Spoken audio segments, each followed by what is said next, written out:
नमस्कार दोस्तों। आज हम 2022 में अपनी आज़ादी की 75वीं वर्षगांठ मना रहे हैं। आज़ादी, स्वतंत्रता एकमात्र शब्द नहीं है।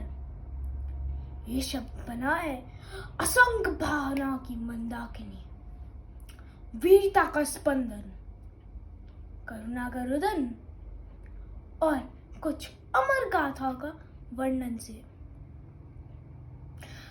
अंग्रेजों ने हमें 200 साल तक गुलाम बना के रखा। वो आए तो व्यापार के विचार से थे। धीरे धीरे वो हमारी पर्सनल चीज़ों में इंटरफेयर करने लगे और फिर हम पे राज करने लगे।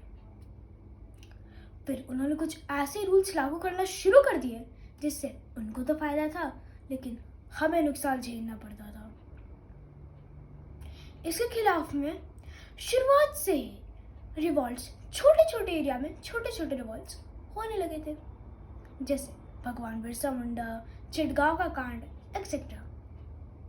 लेकिन 1857 में सबसे पहले एक पूरा नेशन बेस्ड रिवॉल्ट हुआ जिसका नाम सिपाही विद्रोह था, और यह हम मुगल के लास्ट शासक बहादुर शाह जफर के अंडर में हुआ। किसी कारणवश ये सक्सेस नहीं हो पाया, लेकिन इसने आज़ादी का एक बीज बो दिया था, और इस बीज को पूरा पेड़ बनते बनते 90 साल लग गए।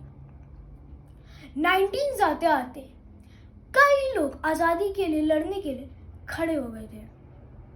नरम और गरम दल अस्तित्व में आए। नरम दल के लोग चाहते थे कि वो रिवॉल्ट करके, आंदोलन करके अंग्रेजों को कोई नुकसान पहुंचाए बिना अपना देश वापस ले लें, और गरम दल के लोग अंग्रेजों को मार के भगाना चाहते थे। नरम दल का नेतृत्व गांधी जी, सरदार वल्लभ भाई पटेल, जवाहरलाल नेहरू जैसे कई लोग ले रहे थे, और गरम दल का नेतृत्व लाला लाजपत राय, चंद्रशेखर आजाद, भगत सिंह, बटुकेश्वर दत्त जैसे कई लोग ले रहे थे। गांधी जी जो नरम दल के हैं, उनके सपोर्ट में तो बहुत सारे लोग थे ही, लेकिन गरम दल के सपोर्ट में भी बहुत सारे लोग थे। नेताजी का ही एग्जाम्पल ले लीजिए। उन्होंने अंग्रेजों के खिलाफ एक फौज खड़ी कर दी जिसमें मर्द के साथ महिलाएं और लड़कियां भी थी, जिसका नाम आजाद हिंद फौज पड़ा।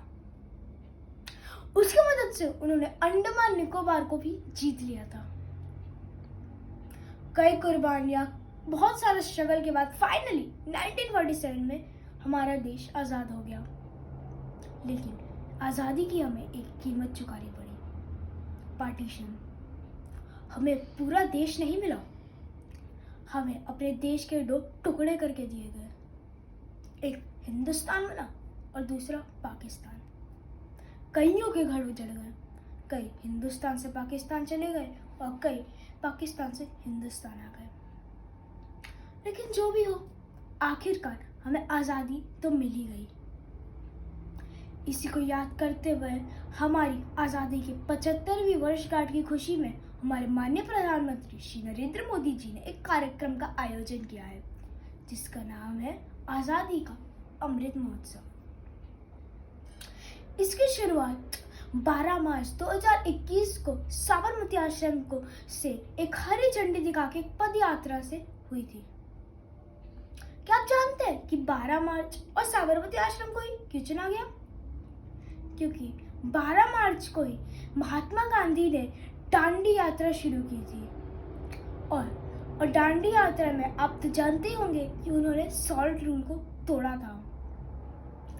इस वजह से हमारे माननीय प्रधानमंत्री श्री नरेंद्र मोदी जी ने साबरमती आश्रम और 12 मार्च को सबसे सक्षम समझा। आजादी के अमृत महोत्सव नामक इस कार्यक्रम में बहुत सारी चीजें हैं। देश विदेश में इवेंट्स हो रहे हैं। ये इस कार्यक्रम में ये भी पता चलेगा कि आजादी के बाद इंडिया ने कितनी ग्रोथ, कितने अचीवमेंट्स पा लिए हैं, और हमें इतिहास के पन्नों में जो नाम थोड़े धुंधले हो गए थे उनको श्रद्धांजलि भी दी जाएगी। जैसे दांडी मार्च में जो नेतृत्व कर रहे थे उनका नाम तो हम बखूबी जानते हैं, लेकिन उनके पीछे जो 60,000 लोग पार्टिसिपेट कर रहे थे, क्या हम इन सब का नाम इंडिविजुअली जानते हैं या फिर क्या उन सब का हम बैकग्राउंड जानते हैं? जाहिर सी बात है नहीं। और सोच के देखिए, अगर उस दिन वो 60,000 लोग नहीं होते तो क्या उस दिन हम अपना हक का नमक खा पाते? बिल्कुल नहीं। तो जितना नेतृत्व करने वालों का योगदान था, उतना ही योगदान उनका भी था जिन्होंने पार्टिसिपेट किया। और आज़ादी के अमृत महोत्सव में यही है कि उन्हीं लोगों को सम्मानपूर्वक श्रद्धांजलि दी जाएगी। कई पब्लिक इवेंट्स भी हो रहे हैं, जैसे हर घर तिरंगा। इसमें आप अपने घर के ऊपर जितना ऊंचा हो सके उतना ऊंचा तिरंगा लगाइए और अपने देश की आन बान शान को जितना ऊंचा हो सके उतना ऊंचा दिखाइए। मैं उन सबको जिन आज़ादी के मतवालों को मैं उन सब आज़ादी के मतवालों को अपने हृदय से नमन करता हूँ, जिन्होंने अपनी जान को कुर्बान कर दिया हमारे देश को आज़ाद करने के लिए। जय हिंद, जय भारत, नमस्कार।